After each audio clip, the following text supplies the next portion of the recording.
Okay, so now welcome to week 6 of contemporary issues in criminal justice, and we have just 2 more lectures to go after this week. So uh, you guys will be able to see in just a few minutes as I look at the um, course. So let's just dive right in. Let me go ahead and share my screen. And let's share it right here. Here it comes. And there it is. Okay. So you can see my information there. You can see, before we get to the announcement, the rubric for this week. There we go. There's only one written assignment this week. Interviewing in criminal justice, and I'm going to go over the details. 15 points for identifying a position in the field of interest. And keep in mind and remember, as I said before, that this is a survey course, and this is more of a like an independent study. I duck in to give you some pointers to help you with your assignments. There is no book, as you know, and so as a result, my hands-on are very minimal, but I want to guide you. And I always suggest students make sure that they look at the rubric, because the rubric was emailed to you, and then also it's located on the course homepage. If you can't go to yours, you can go every week and look at what it is, in addition to what's in the module that we'll go over.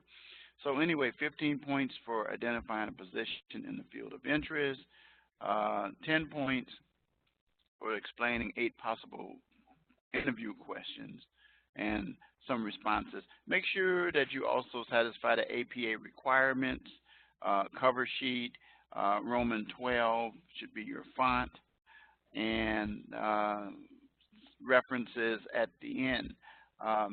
It is sometimes that students get lackadaisical when they see these kinds of assignments and they don't provide the citations in the body and references in the end, and then they instantly lose 5 points and go to 25 points. So it is very, very, very, very, very important, okay? And then also be aware of the fact that there will not be a lecture next week, because the next one we have will be in week 8. This quarter is moving pretty fast. So you see week 3, which we did. That was the second one we did. Week 6, which is today. Week 8, which is 2 weeks from today, and then week 10 is our final lecture, 6:30 p.m. Central Standard Time, and it says to 7:30, but very rarely do I end up going that long. And then, of course, I always have the recordings emailed to you. We upload them onto, I got to learn how to spell the word lecture here. I'll correct that. But anyway, we have the link for you. You can always go to YouTube, and I do that because you probably have noticed that there were some adjustments they did to WebEx, and that you might not have had access to the videos. I think it was last weekend, weekend before last, but it didn't affect my students because of the fact that I use YouTube, which also makes it easier for you guys to access. You can go anywhere on YouTube and then use that link. I mean, you could go to YouTube and be able to find it easy. Sometimes you have WebEx issues, and there are ways to do it, but it's easier. So anyway, that's that. So now let's get into what is required here for this week. Let's open up that announcement. So interviewing, which I'm going to talk a little bit about before I adjourn in the criminal justice field. And you know, make sure you look at Module 6, which we're going to go look at in a few minutes. and also participate in the discussion assignment, answering those interview questions, which were due yesterday by 11:59 p.m. Central Standard Time. And then, of course, the reply post is due Saturday at 11:59 p.m. Central Standard Time. And then the written assignment, interviewing in justice studies. So, and then you know my motto, you know what that's all about. So now let's just quickly go over to the course calendar. Take a look and see what's okay. Course calendar. And you can see right there where we are here. This is the week. Tells what the topic is, interviewing within the justice studies field, your initial post, tonight's lecture, and when in doubt, always look at the calendar. It tells you to when lectures take place, your reply post, and then your written assignment as well, which I'm going to go over in detail in just a minute. And make sure that you, of course, if you're not able to make it to the session, I will provide you with a word that you need to present in order to gain your 5 points. That needs to be done also by Sunday. A student asked me once, says, well, if I don't get a chance to look at the video until after the end of the week. Well, here's the deal. The video is part of an assignment. It is a requirement of this course. Therefore, it behooves you to actually go to the video so that you can be able to obtain the points that are necessary for that time. After that time, if you do submit it, you're going to lose 1 point for each day. So let's say if you don't submit the keyword or phrase by the midnight of the 12th or 11:59 p.m. Central Standard Time on the 12th, and you go into the 13th, instead of getting 5 points, you're going to get 4. And then the 14th, 3, 2, all the way down to 1 to no points at all. So it's very, very, very important, okay? And so then we get to the point of next week's assignments, same information and what is taking place, and then we'll be back for week number 8. Okay, so let's close that out. All right, and let's get right into the module itself. Again, one last time, the assignments, a 1 to 2 page paper. Now, be very careful when you submit your papers that you run them through Grammarly. You guys have been pretty good because you guys are about to graduate with associate's degrees and moving forward from there. But the point of the matter is that make sure you run your papers through Grammarly and check the box for plagiarism. Not very many of you have gotten caught in that situation. And remember what these assignments are to prepare you for your the field that you want to go into in justice studies. There are various areas. Some go into law enforcement, some go into probation, some go into parole, some go into corrections, and maybe some other areas as well. But those are the main 4 that people go towards. So make sure that you start to think about you being in the interview, which is going to take place in the future. Even if you're working in the field, you still want to climb higher. You're going to be answering interview questions, and you want to make sure that you try to be consistent. Don't jump around to different fields. Stay with the field that you started out with, which you should have been doing your field report on at the same time. The idea, once again, is to prepare you for your future in the area that you want to go into. That may be subject to change at some point, but at this point, you should have some idea about what you want to do. Then your initial post. Again, this whole idea this week is all about interviewing, and then the live classroom lecture as well. Okay, let's go back. Let's look at the lesson content.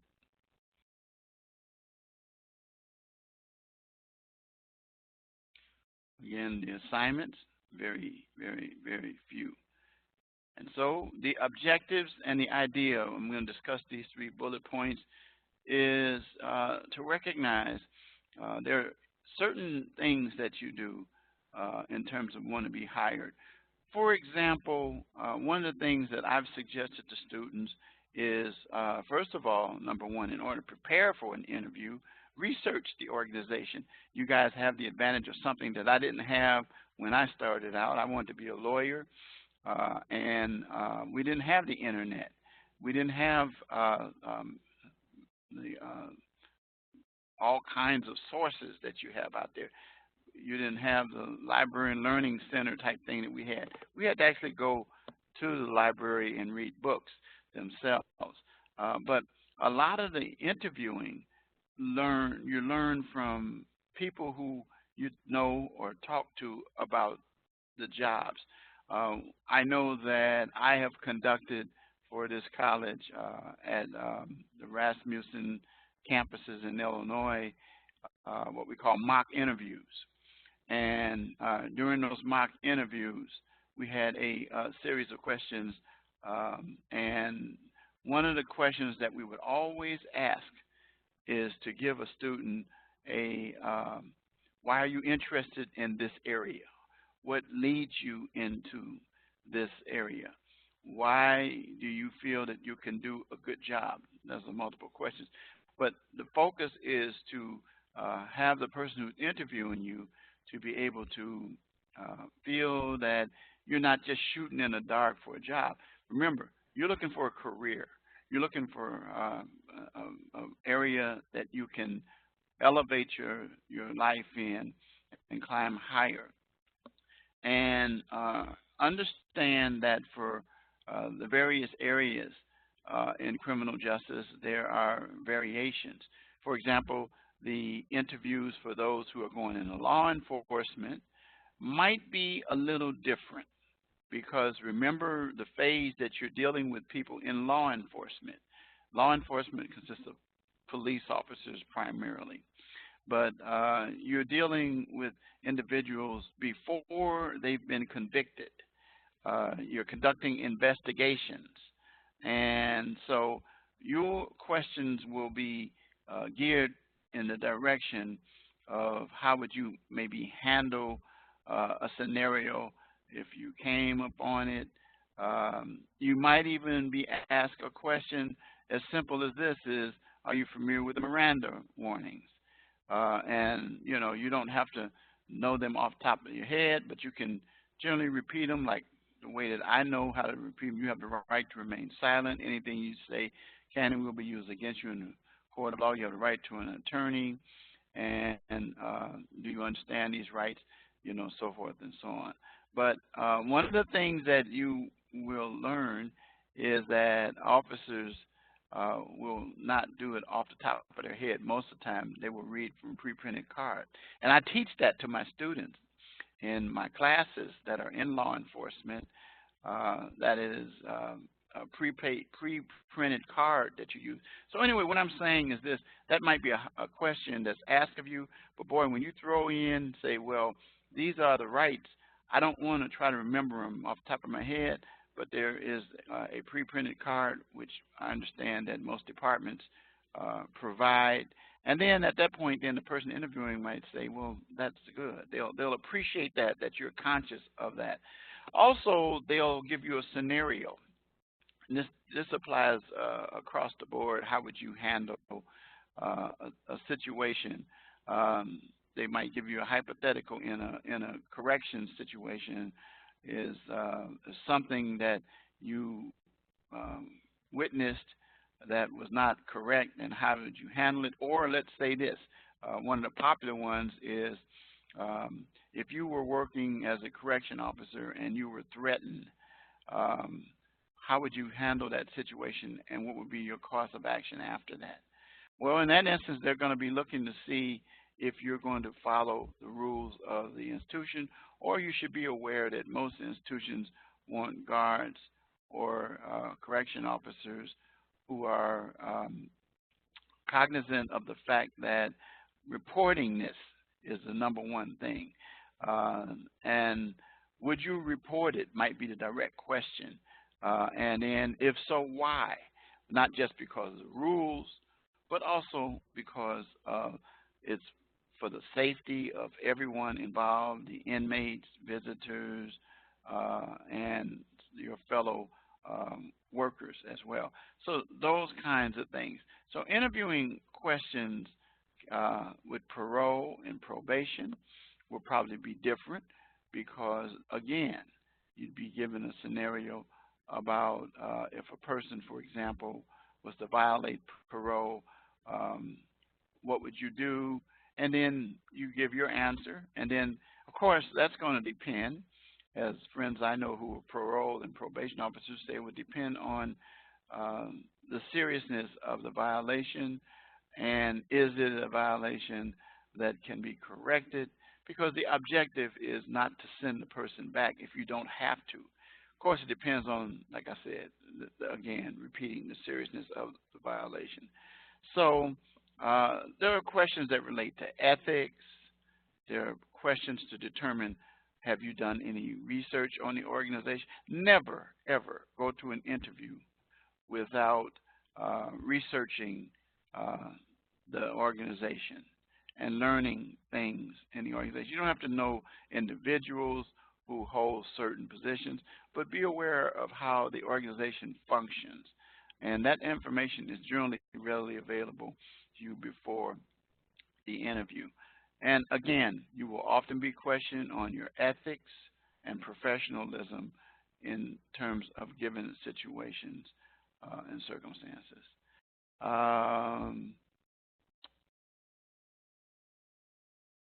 I think that one of the things that I did in order to get, okay, let me give you this one.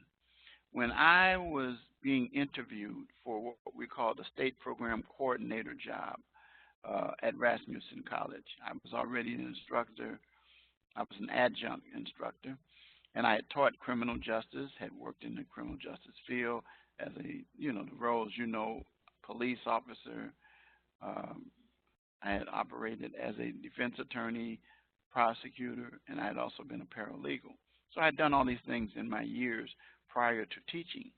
But one of the things that I did was I sat down and I knew what job I was going for. And I researched what the college expectations were for someone who's performing in that job.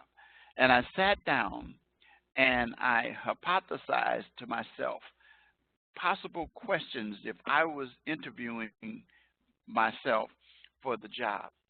And I had a list that was there. I was on the phone with the person, so I had my list there. Of course, if you're in person with someone, you didn't do that. And so I had questions, and then I had written out answers that I came up with. And it was interesting. That list was so valuable to me. And I remembered most of them because when you prepare them yourself, they become a part of you.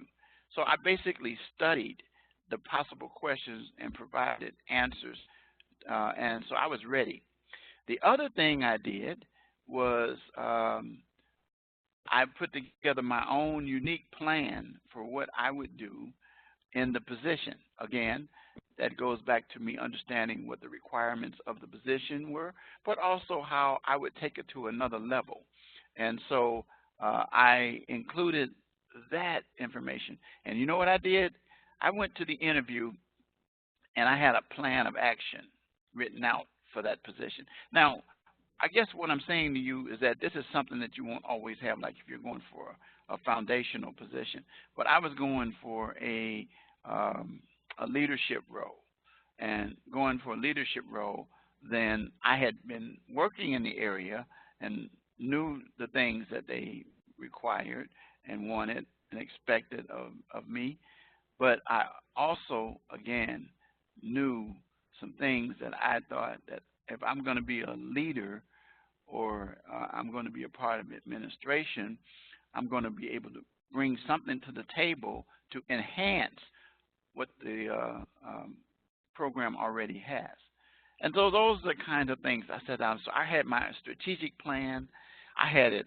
Let me tell you, I had it, and what I did was I had it on a Word document, which I prepared it and everything. It was several pages, and I had a cover sheet. I had references and citations in there, just like I'm requiring of you guys, APA. And then I emailed the person who was interviewing me not only my resume, but I included that as well. And when the person got that, they said to me, "Oh, wow, I was reading your plans." And then they questioned me about those plans even more. So you have to think things out.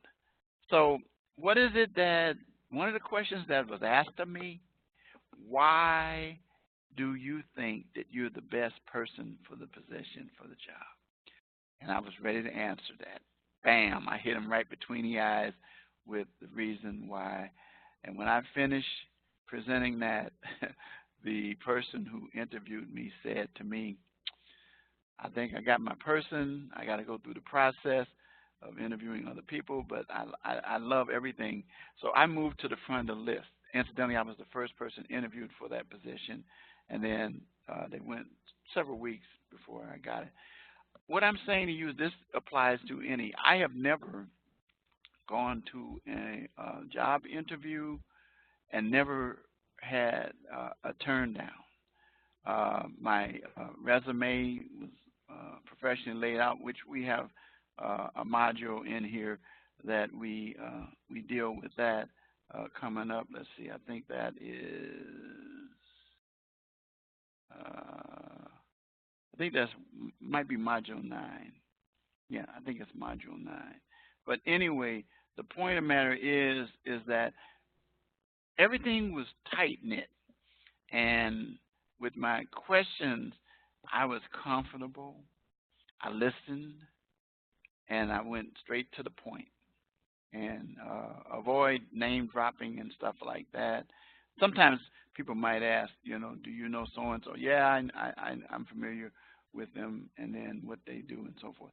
But the key thing that you want to do is sell yourself, and as I said, leave an impression in the mind of the person that's interviewing you that sticks with them. You know, I'll tell you this, and this is interesting that happened to me with my state program coordinator job. I was an adjunct at the college, and the guy who was state program coordinator, he came to my little area where I was working. Now, mind you, I was an adjunct, but I stayed on campus like I was a full-time person, and I worked extra with students even though I wasn't getting paid full-time.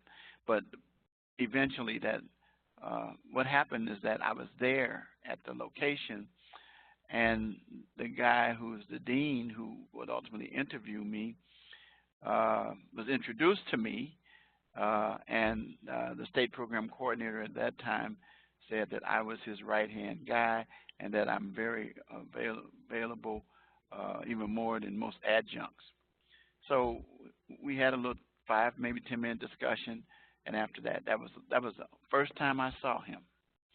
The next time I saw him was after he had hired me. I didn't see him before that. But my point being is this: when my resume came in, and the guy that actually who had introduced me to him had left, and I was encouraged, not by him, but by others, get the resume in and how to be prepared. as I shared with you a few minutes ago. Let me tell you, he admitted to me later, he says, you left an impression when I met you. I wasn't even trying to get the job then. But what I did was I demonstrated professionalism to him. I presented to him by my own nature a go-getter type attitude. And that's what people are looking for, and that's we'll get it. And I tell you guys, you will be able to climb higher. So I've given you some tips about interviewing, some possible questions, and how to prepare interview questions and possible answers that relate to your field. Go ahead and keep that in mind because of the fact that it's gonna pay off in the end. And so with that, I'm going to terminate this session. I will be sending an archive of this and see you guys for the next to the last lecture, week 8. So I'm going to say good night. Thank you. Thank you so much. Well, criminal justice interview. Criminal justice interview. That's the key. That's what I'm looking for. That's what the topic has been today. I want all three. Criminal justice interview. Okay. All right. Thank you for reminding me of that. I'm still getting used to this new format. Okay, I'm going to say good night, and you guys have a good one. Okay.